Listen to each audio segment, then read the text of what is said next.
Howdy, folks. Good morning. How are you all doing today?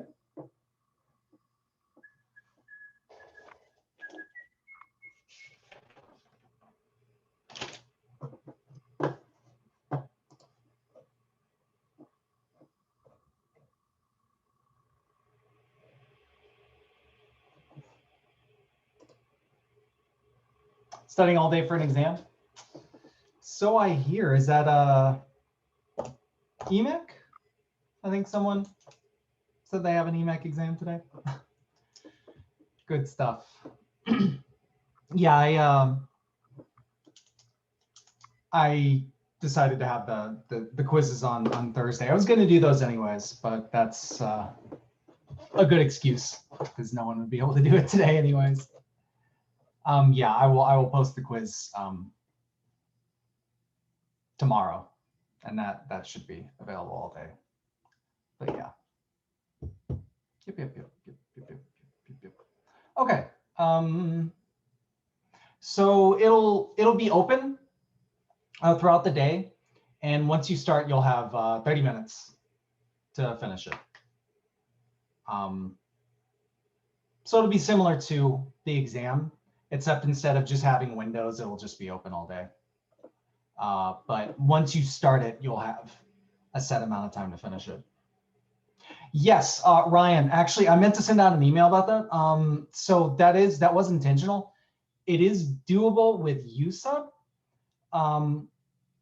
in the following way. So you do the normal USub. I'll send out a hint about it, but it's a really quick quiz. So 30 minutes should be plenty of time. Yes, it's tomorrow. So you USub in the usual way, and you'll be left over with a term after you do, like, it'll be like square root u and then du, but then you'll have like a term left over, but you can write that term in terms of u, and then rewrite the thing, and then it should work out. Yeah, I was being an idiot, and I completely forgot about that. So yeah.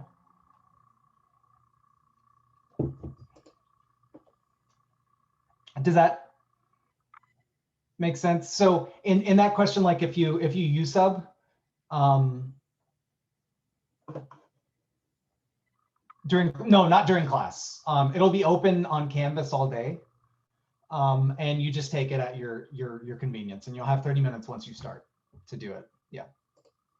But yeah, so there's like that t squared left over, and you can write t squared in terms of u, and then you just basically write it down in terms of u, multiply it through, and then it becomes a relatively simple. Well, after you USub, right? Because the du involves t, and then you're left over with a t squared term. And then that t squared you can write in terms of u.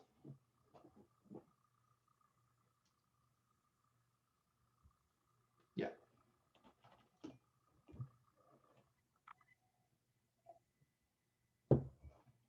Hope that makes sense. No. So you don't need to do integration by parts.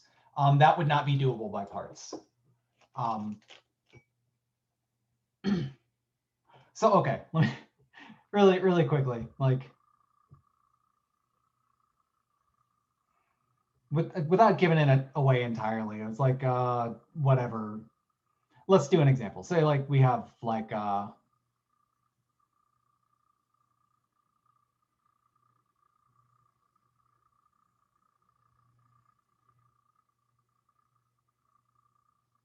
say we have to do like this or whatever.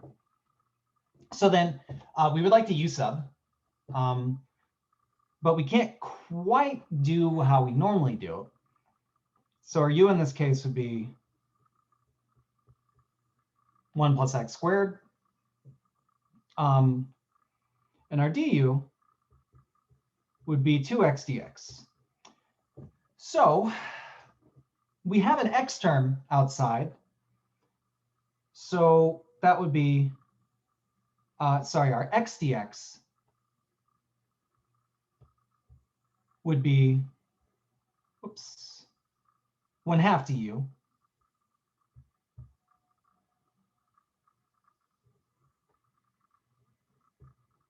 But then we're left over with an x to the 4 term, and we have to have everything in terms of u. But we can write x to the 4. This is actually kind of a bad example, but we can write x to the 4 in terms of u, right? Let me, you know what, let me just do this as x cubed at the risk of, giving the game away here. So we're left over with an x squared term. And we can write x squared as just u, 1 plus x squared minus 1. So we have 1/2 u minus 1, whoops, sorry, that's square root u, times square root u. And then just multiply through, and then that's how you do it. Got a lot to go through today, though, so I don't want to spend too much time. But that is, I'll send out a hint on that. But it is doable. It is doable. OK. So then at that point, yeah, it's just multiplying through. And it was question 2. That wasn't exactly it, but it was similar enough. Probably similar enough that I made it really obvious how to do it, but that's OK. Not the end of the world. OK. So today we're going to start looking at probably some of the most complicated stuff that's going to be on the final exam. Yeah, it's pretty involved and kind of lots of formulas and stuff going on. So let's get started on it.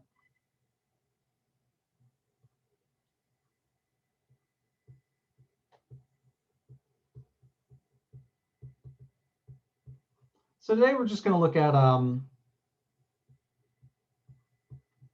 parameterized surfaces. How to parameterize them, and then a few properties of them. OK. So similarly to curves, right? You could just have a curve in R3.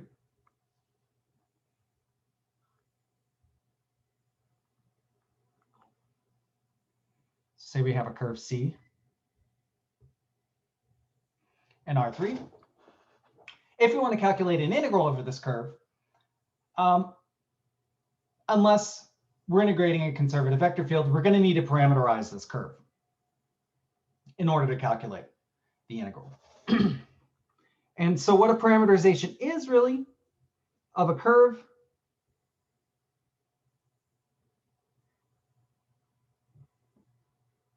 is basically just we take an interval from R1, right? So a curve is a one-dimensional object. So you can think of it as taking a piece of the real line, an interval, A to B, and deforming it into your curve. So taking it into R3 and then shaping it into your curve. That's essentially what a parameterization is doing. It's instructions for deforming a piece of R1 into your curve in R3.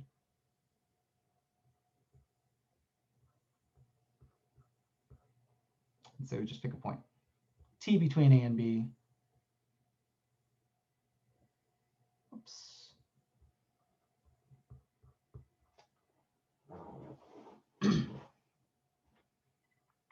So curve is like you just took a piece of the real line, an interval, and you deformed it in R3 or R2 or whatever.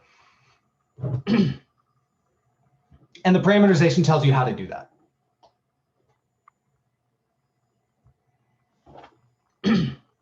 OK, so we can also parameterize surfaces in R3, doing a similar thing, except a surface is a two-dimensional object, right? So for a curve, we took a piece of the real line, which is a one-dimensional thing, and we turned it into our curve in R3. We need a two-dimensional thing, right? So we need a piece of the plane for a parameterization of a surface. And then we're going to deform that into our surface using the parameterization. So parameterization of a surface is basically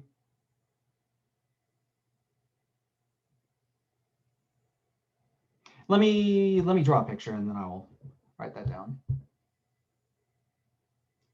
So we're going to be in the plane. We're going to call it the UV plane because we don't want to reuse X, Y, and Z. But we're actually going to call our parameters lots of different things depending on the context. But yeah.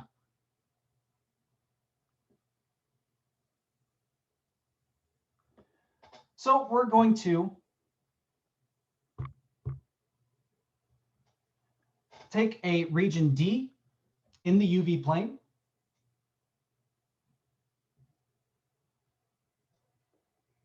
And via our parameterization G, that is going to be instructions for deforming that piece of the plane into our surface.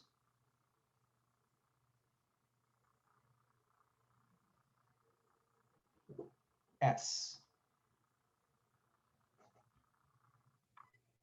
Suppose that's the point UV.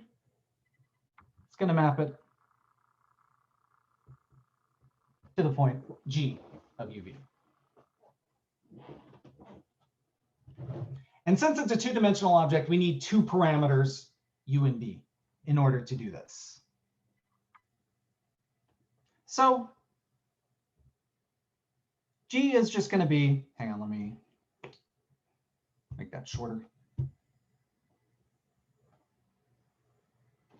So depending on the book, so this one doesn't tend to write it as a vector function. So I will stick with that.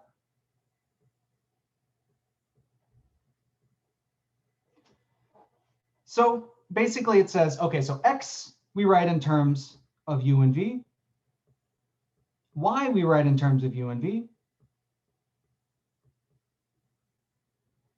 And Z we write in terms of U and V.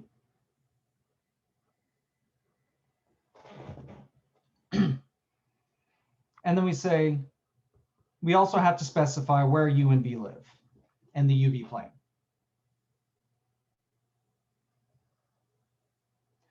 So that's a parameterization of a surface S.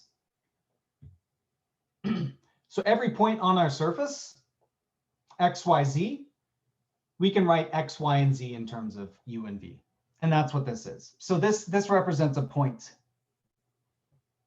G of UV on our surface. And each of the coordinates we write in terms of U and V.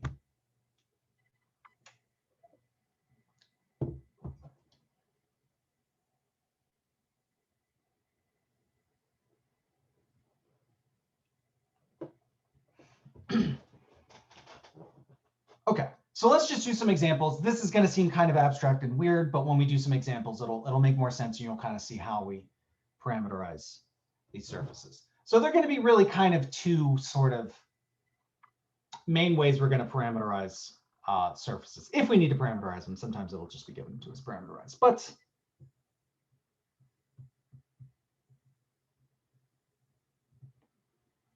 for example,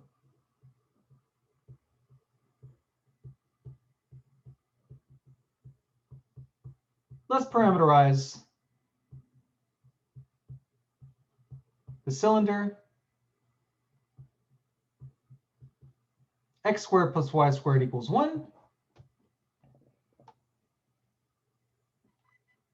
And let's say z lies between 1 and 4.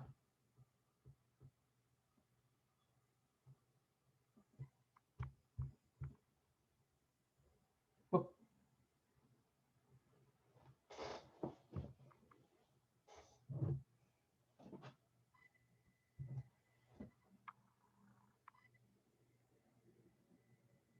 So you're not really always going to need to draw a picture, but I like to draw a quick sketch just to show what's going on.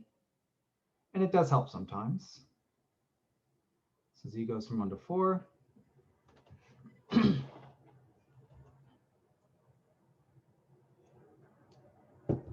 Okay. So this is our cylinder. So this is kind of the first main strategy we're going to use to parameterize some surfaces. So what we're going to do is we're going to leverage a coordinate system we know to parameterize this.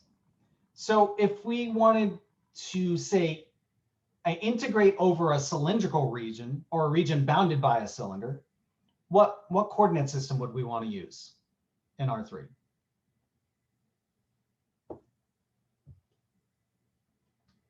Right, we'd want to use cylindrical.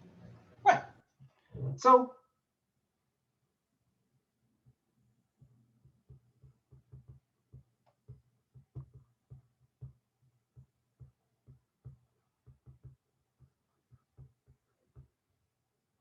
we'd want to use cylindrical coordinates.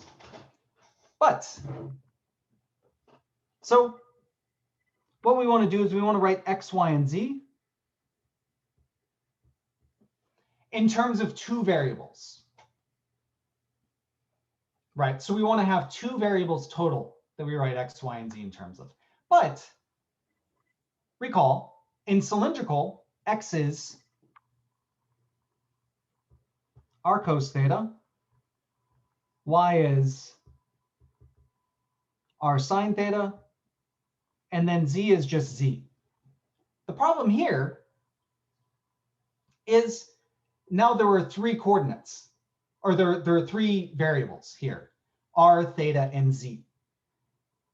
And if we're doing a parameterization of a surface, there can only be two parameters, two variables. But here's what we can do. We can get rid of one of those variables because it's equal to just a constant on the surface.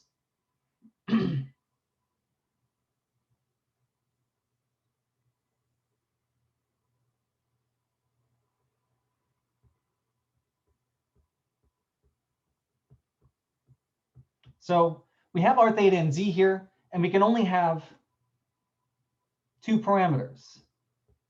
But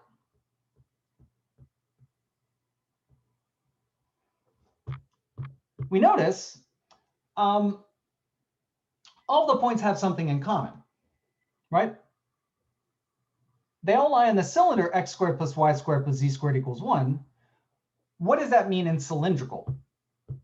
How do I write x squared plus y, x squared plus y squared equals 1 in cylindrical?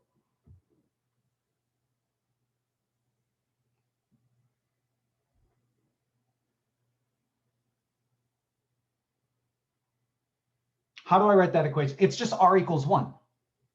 Oops. That tells us for all the points on this surface, r is equal to 1. So, in fact, r is not a variable here. Everywhere we see r, we can just replace it with 1.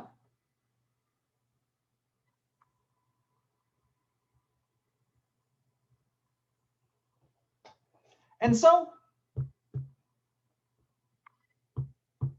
we got rid of r. Now we can just say x is, instead of r cos theta, it's just 1 times cos theta. Y is equal to 1 times sine theta. Z is equal to z. Now we're just only involves theta and z. Those are our two parameters. So if we write it in this form, g of theta z, x is equal to cos theta, y is equal to sine theta, z is equal to z. And we need to specify the bounds where theta and z live. Well, we go all the way around the cylinder. So say theta goes from 0 to 2 pi. And we're told z just goes from 1 to 4. And z is the same as z in the figure. So z just goes from 1 to 4. So that's our parameterization. If you like, you could write this in, instead of as like a point, you could write it as a vector. And it works the same. It's just sort of slightly different notations that mean the same thing, but yeah. Professor, yes. Do you think you could go back to the slide with the original equation for G really quickly? Sure. So yeah, parameterizations work the same way. We're just rewriting X, Y, and Z as functions of our parameters, except now we have 2 parameters, right? So for a parameterized curve, we would write X, Y, and Z in terms of T. Because it's a one-dimensional thing, we use 1 parameter. For parameterized surfaces, we write X, Y, and Z in terms of our 2 parameters. In this case, we call our parameters theta and Z because we use cylindrical to get at this, and it's just convenient to do that. But we write X as cos theta, Y as sine theta, Z as Z. And that's what this is. Someone's mic is on. There we go.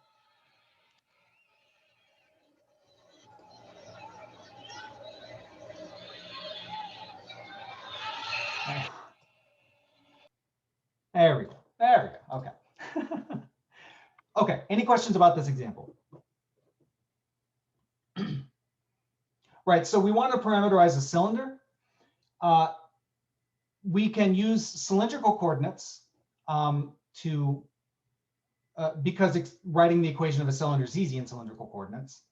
So we write X, Y, and Z as they are in cylindrical. And then we use the equation of that cylinder. We write it in cylindrical. We see that that's R equals 1. And so that tells us what we need to replace R with in cylindrical. And then we're just left with theta and Z. So let's do another similar example.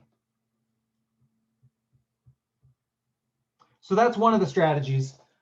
Use either cylindrical or spherical coordinates to both change X, Y, and Z into those coordinates, and then write the equation of whatever the surface is in that coordinate system. And then that'll tell you what to replace one of the parameters, one of the variables by, and then you'll be left with 2.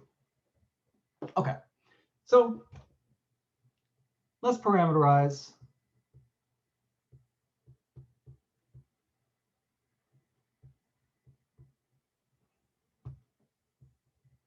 Let's say the top half of the sphere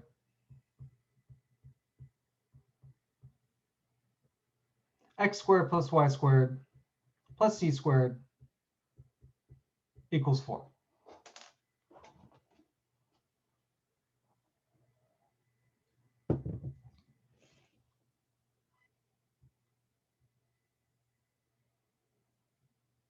Nope, not even gonna help. Okay.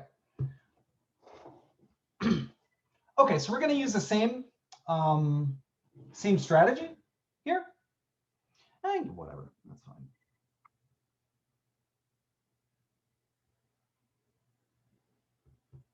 That's my beautiful hemisphere there. Okay, so we can easily write the equation of the sphere in spherical coordinates.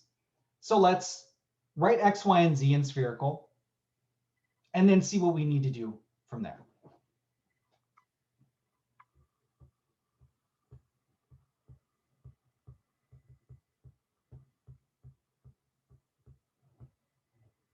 So let's use spherical coordinates.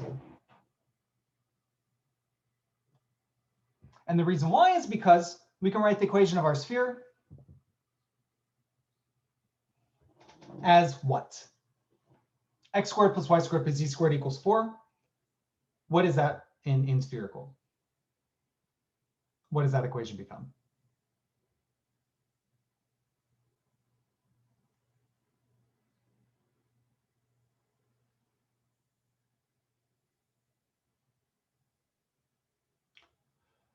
Careful. It's rho equals 2. Yeah.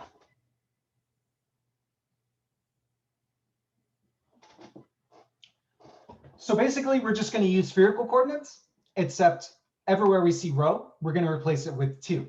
So then we're just left with phi and theta as our parameters. So x is equal to 2 instead of rho. So remember, I like to think of spherical as, so think of it as cylindrical, but replace r with rho sine phi. So rho sine phi cos theta for x, except rho we're replacing with 2. Y is rho sine phi, except replacing rho with 2, sine theta. And z is rho cos phi, except for replacing rho with 2.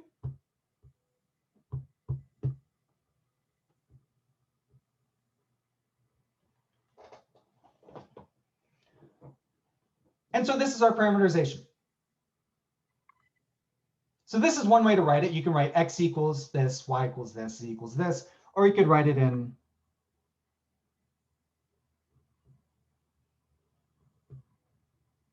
either the vector or the point form. So x is equal to 2 sine phi cos theta. Y is equal to 2 sine phi sine theta. And z is equal to 2 cos phi. So we're just writing them x, y, and z in spherical, except for replacing rho with 2 because we're on the sphere, rho equals 2. So that's 1/2 of the parameterization. We also have to specify where the parameters phi and theta live.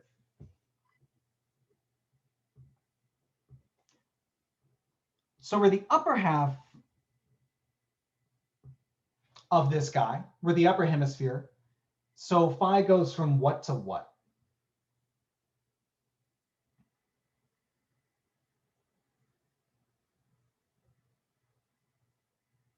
Zero to pi over 2. So remember, if we get the entire sphere, phi equals 0 is the positive z-axis. Phi equals pi is the negative z-axis. We go from 0 to pi. But here we only go down to the xy plane. We get the top half. So phi goes from 0 to pi over 2. But we get the entire hemisphere. We go all the way around the z-axis. So theta goes from 0 to 2 pi.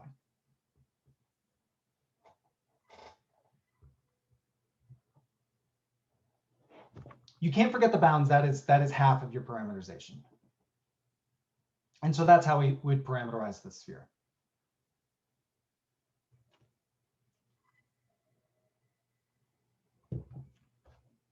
Okay, spheres, cylinders, things of that sort.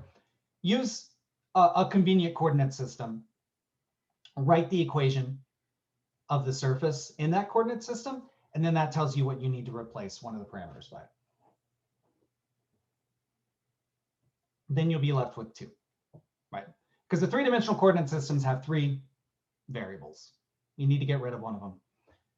But the equation of the surface tells us how to do that. Okay.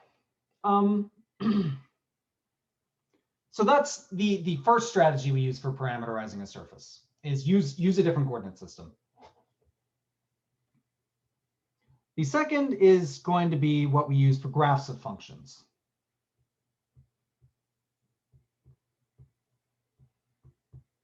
If your surface is the graph of a function.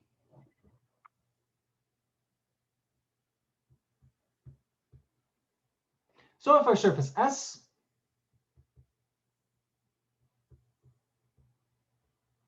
is the graph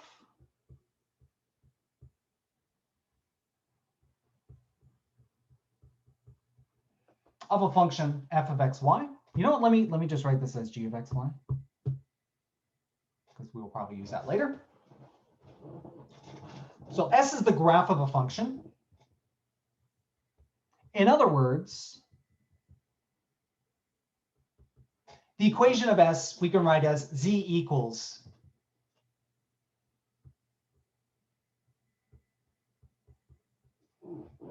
a function of x and y. If we can get z by itself, write it in terms of x and y, then S is the graph of g of x, y.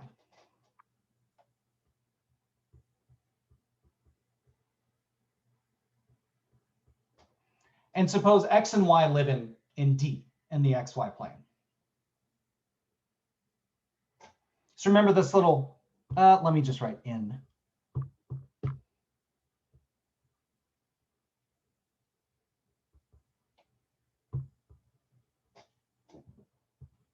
Oops. So here's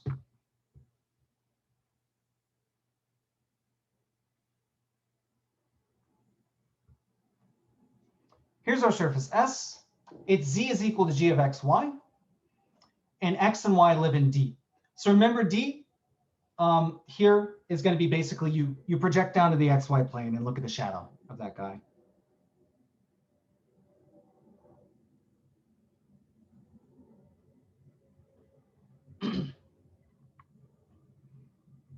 Pretend that's a projection of this guy down to the xy plane. So this is our surface S, if you can write it as a graph of a function, right? So z equals some function of x and y. There's a very easy way to parameterize this. So the nice thing is, we're already told exactly what z is here. So all points, let me write this here. All points on our surface are the form x is x, y is y, z is g of x, y.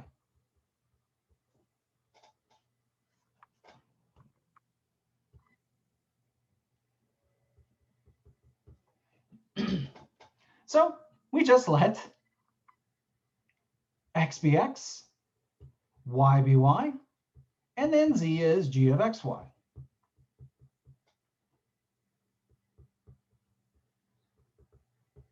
And we say x and y live in D.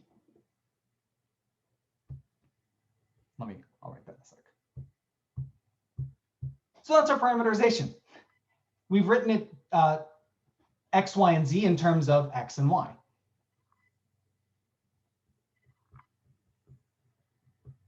So x is just going to be x, y is going to be y, z is going to be g of x, y. And since x and y are the same as in here, x and y are going to live in the same place.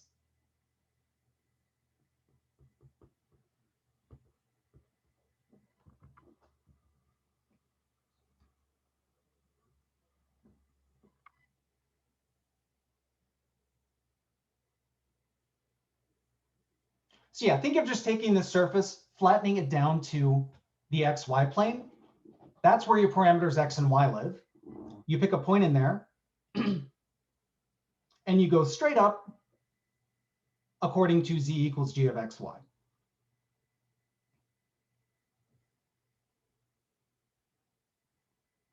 So if your surface is the graph of a function g of x, y, x and y live in D, you let x be x, y be y, z is g of x, y. And then x and y live in the same region D. And that's your parameterization. Very easy.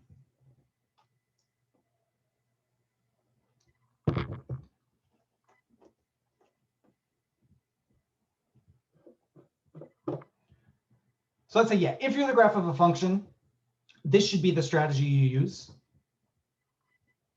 If you're not the graph of a function you need to parameterize, you're probably going to use another coordinate system. Cylindrical or spherical. But any questions about this? Let me just do an example, and then it'll be easy to see.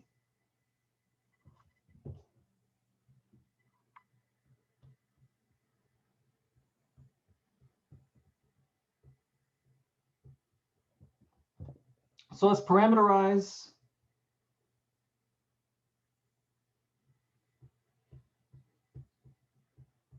the surface.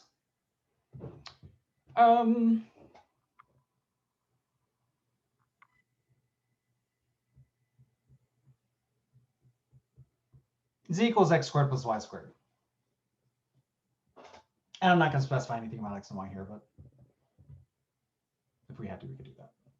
So really easy.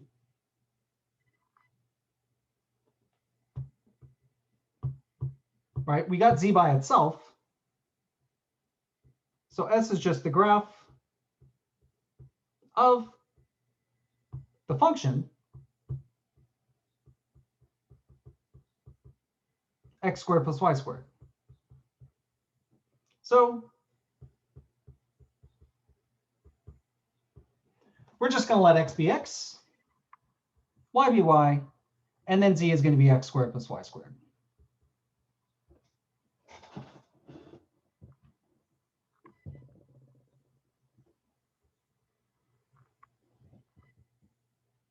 And since we didn't specify anything about where x and y live, we're just assuming it's the whole thing. But usually you're going to need to provide that.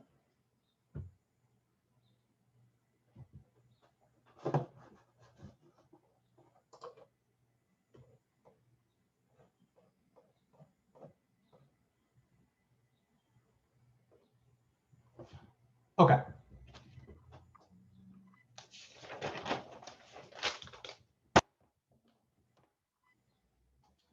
So yeah, those are the two basic ways we're going to be parameterizing things, using spherical or cylindrical coordinates or graph of a function.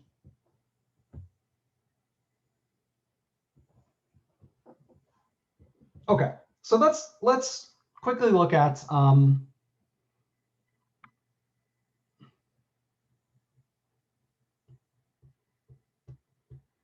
little more in detail about what's happening with these guys.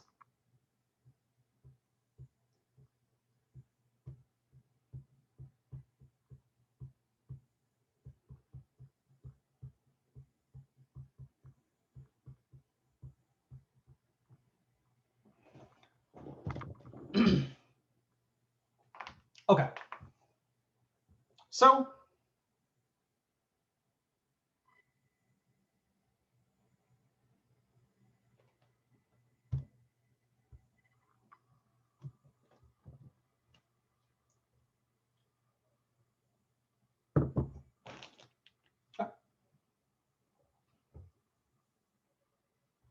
all right. So suppose we parameterize a surface.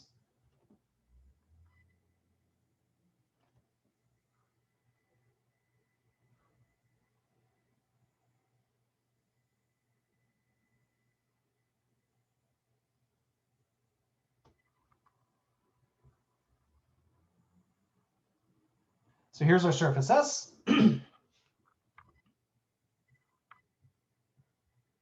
So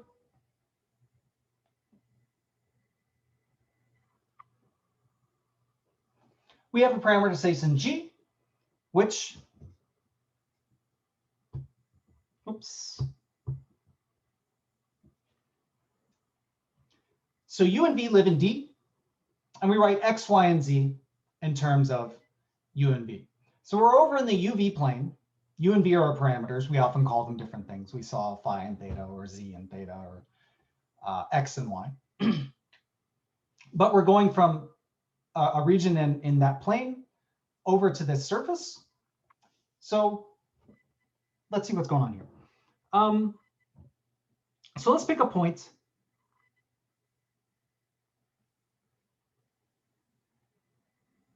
U naught V naught on in D, in the UV plane. So that's going to map to a point G of U naught V naught on our surface S. And so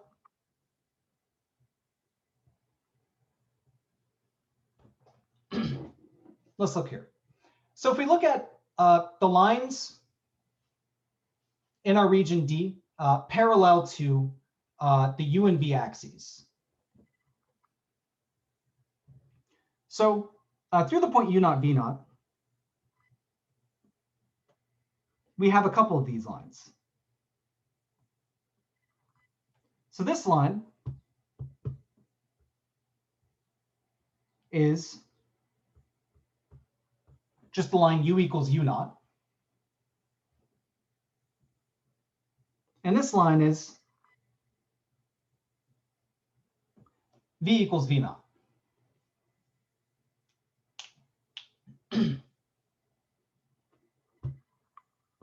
So every point on u equals u naught. So u naught, u is always u naught, and v is just whatever. And every point on v equals v naught, v is fixed at v naught. But u is allowed to vary.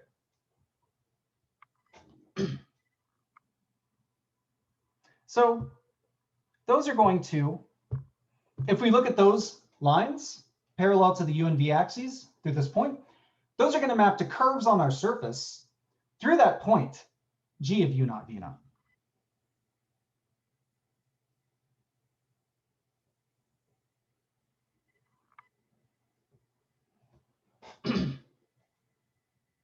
Let me color code this. That's fine, that's fine. Not super important. So that line v equals v naught is going to map to, let's say this top line here. And that u equals u naught is going to map to another curve on our surface S. And both of those are going to, since those go through the point u naught v naught, those curves are going to go through the point g of u naught v naught on our surface. Okay, so if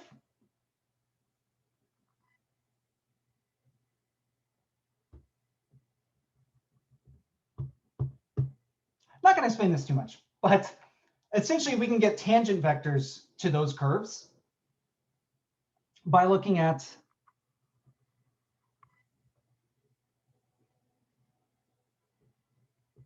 the partial derivatives of g. So if we think of g as a vector equation, and we take the partial with respect to u and the partial with respect to v at u naught v naught,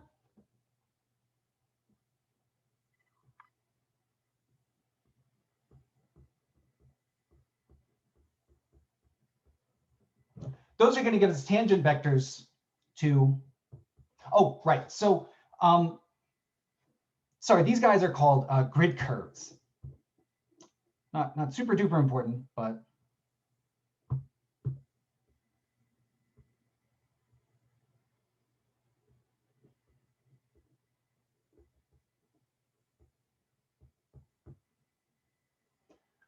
right. If you take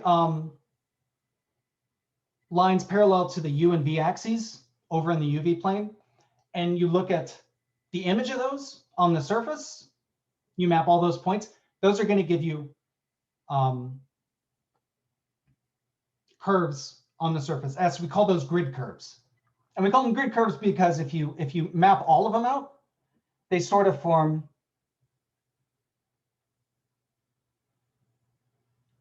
a grid on your surface.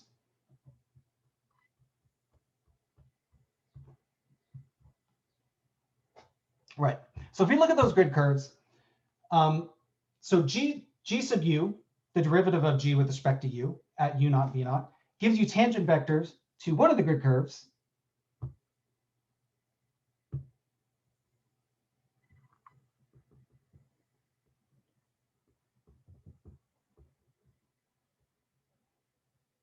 At that point, g of u naught v naught. Whoops. Like going a bit fast. I don't want to go into too much detail. Like if you want to see more, you can look in the book, but I'll give you the main takeaway in just a second. And g sub v at u naught v naught gives you a tangent curve to the other guy.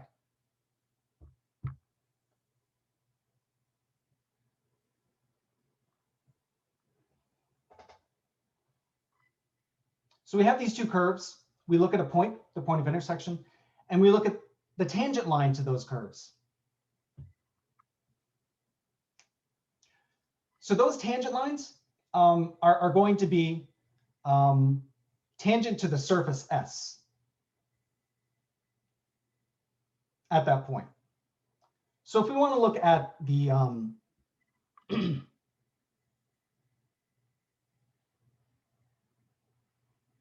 the tangent plane is going to be spanned by those two vectors there. If we want to find the normal vector, we take the cross product of the two. And this is the takeaway here.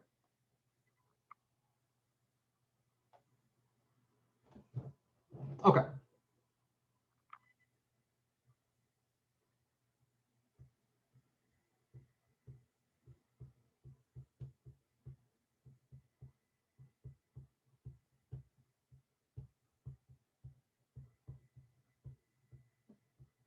So the normal vector to the tangent plane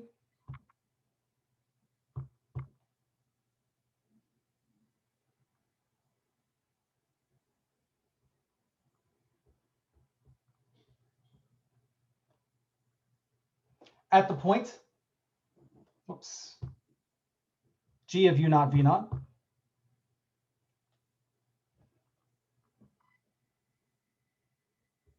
So let me just say, okay, our surface S is parameterized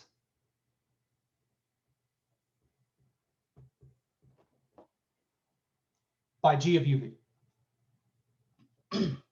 So the normal vector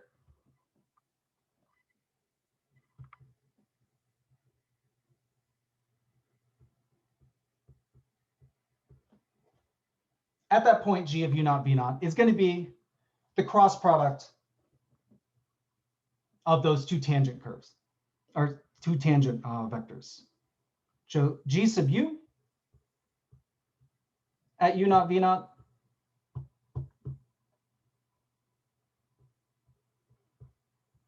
cross G sub V at U naught V naught.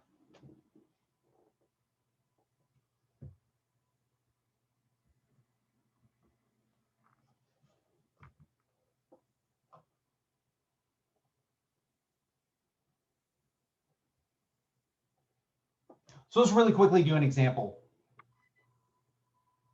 so we know exactly what's going on here. Because there's kind of a lot of notation and some of it's a little different than what you might be used to seeing. But once you see an example, it'll be clear what we need to do.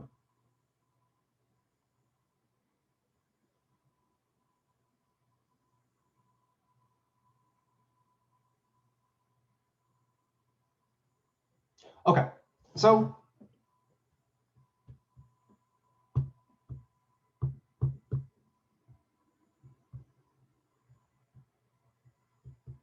suppose we parameterize our cylinder. X squared plus y squared equals 4. So as we saw before, we can use cylindrical coordinates.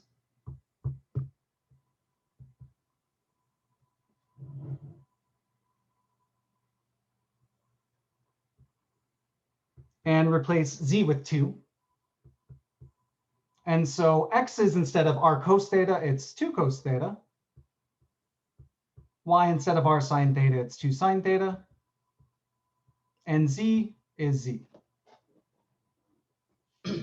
So that's our parameterization of this cylinder.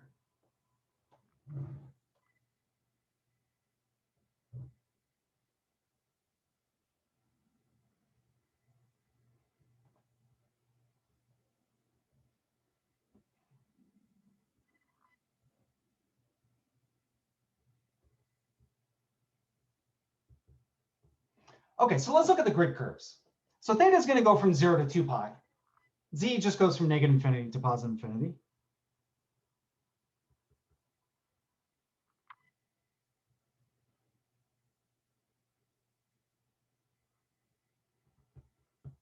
So we get like this infinite strip here. If we're doing the whole cylinder, theta is going from 0 to 2 pi. So we're in the theta z plane. Z goes from negative infinity to positive infinity.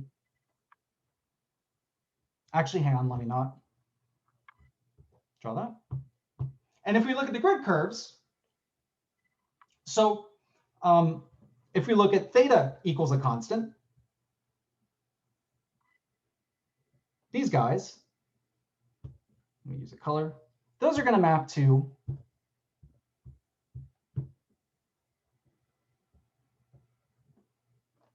you fix an angle theta and you let z go from negative infinity to positive infinity.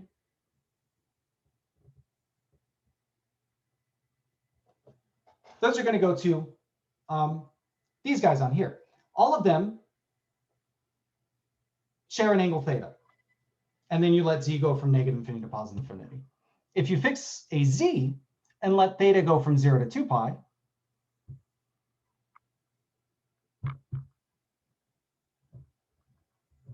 so these grid curves, those are, you're going to fix a z on your cylinder, and you're going to go all the way around the cylinder, let theta go from 0 to 2 pi.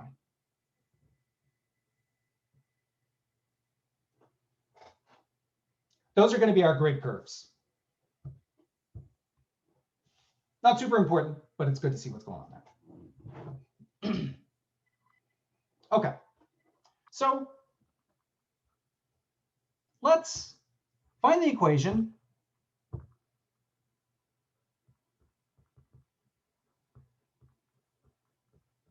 of the tangent plane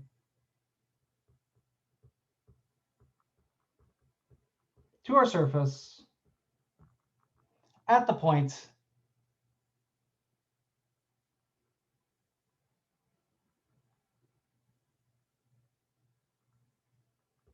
given by g of pi over 4, 5. So theta is pi over 4, z is 5.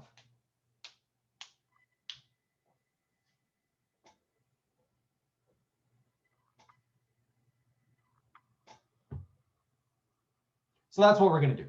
Okay. So we need two things for the equation of a plane.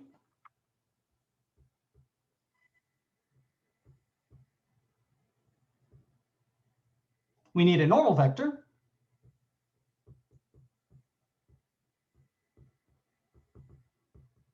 And we need a point.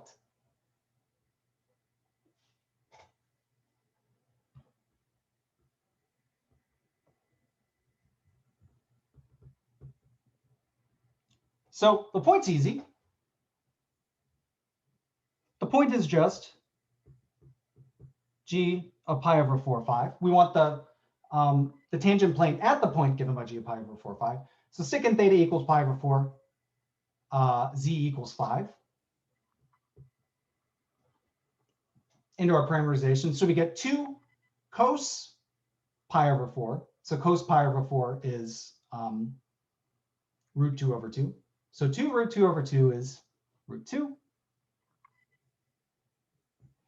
And then 2 sine pi over 4 is also root 2.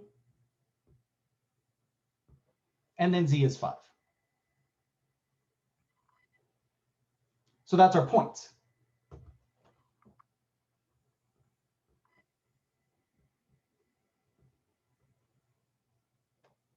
So a normal vector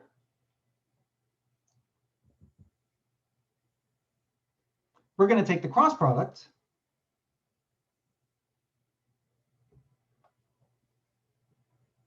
of g theta and gz at our point.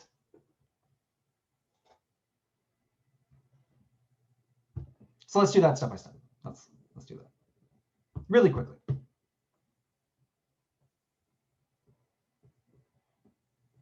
So g sub theta, so just go component by component or coordinate by coordinate, depending on how you write it. Take the derivative with respect to theta. Take the partial with respect to theta. So each coordinate is a function of theta and z. Take the derivative with respect to theta. 2 cos theta becomes negative 2 sine theta. 2 sine theta becomes 2 cos theta. And then z, when you take the derivative with respect to theta, becomes 0. And in fact, since we're taking the cross product, let's treat them as vectors here. That's why I don't like how they write them as points rather than vectors. But whatever, that's a minor quibble.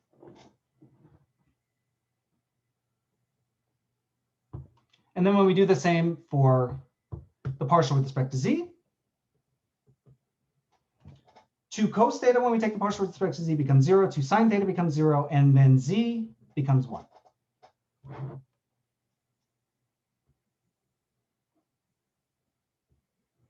So we want to plug in the point pi over 4, 5 into these and then take the cross product.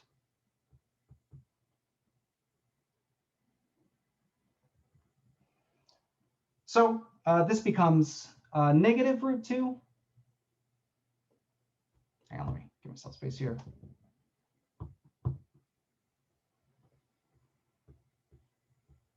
Negative root 2, 0. And then 0, 0, 1 becomes 0, 0, 1.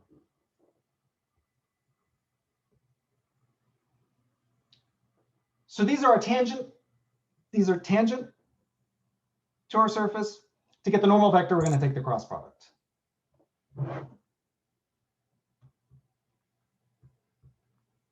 So the normal vector is going to be, whoops, negative root 2, 0,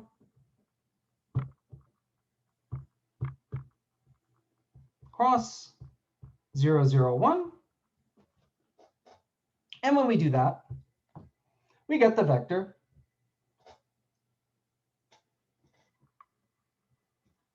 root 2,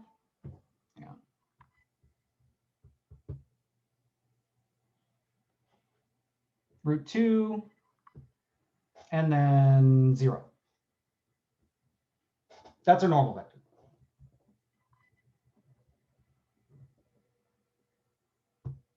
So we got our point. Oops, sorry. We got our normal vector. We got our point. Right.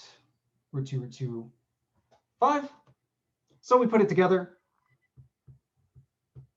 Sorry, this went longer than expected. So our tangent plane is square root 2 z minus root 2, because that's our point, plus root 2, not z, dude, x. Root 2 y minus root 2. And then plus 0. Z minus 5 equals 0. But that plus 0 goes away.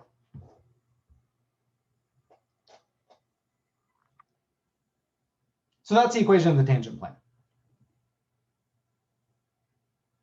Right, so you go to your parameterization. Component by component, you take the derivative with respect to the first component, or first parameter. You take the derivative of the second parameter, you get 2 vectors. You take the cross product, that's a normal vector. And then the rest is just plugging it into the plane formula. Any questions? My apologies, that went on longer than I meant for it to. For the normal part, are we taking the derivative with respect to theta? Like we have g theta comma z as 2 cosine of theta, 2 sine of theta, comma z. Mm-hmm. And then for the normal, we got negative 2 sine of theta, 2 cosine of theta, and 0. And then it looks like we plugged in pi force. And is that pi force or negative pi? Yeah, pi force. Yeah, it's pi over 4, 5. Yeah, because we're at the point g of pi over 4, 5. Okay, thank you.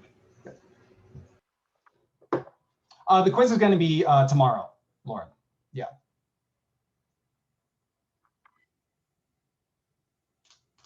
Okay. So go ahead. I sent you an email about the homework, and I think you kind of misunderstood what I was saying. I know the other day you said that you were going to give us just the actual final solution, like the answer, just so we could check and make sure that all the work we did was right. No. I don't actually want the work, just the last piece. No, not planning on doing that, but if you if you needed to meet up during office hours to talk about it, or outside of office hours, we could do that, but I'm not gonna send out the solution. Okay. If you had some specific questions, I could help you on those. But No, it's fine. I mean, I was just gonna like make sure that like all the steps I did, that I ended up getting the right answers, that I knew that my steps were right and I didn't just waste time. But it's okay. Okay. Yeah. All right.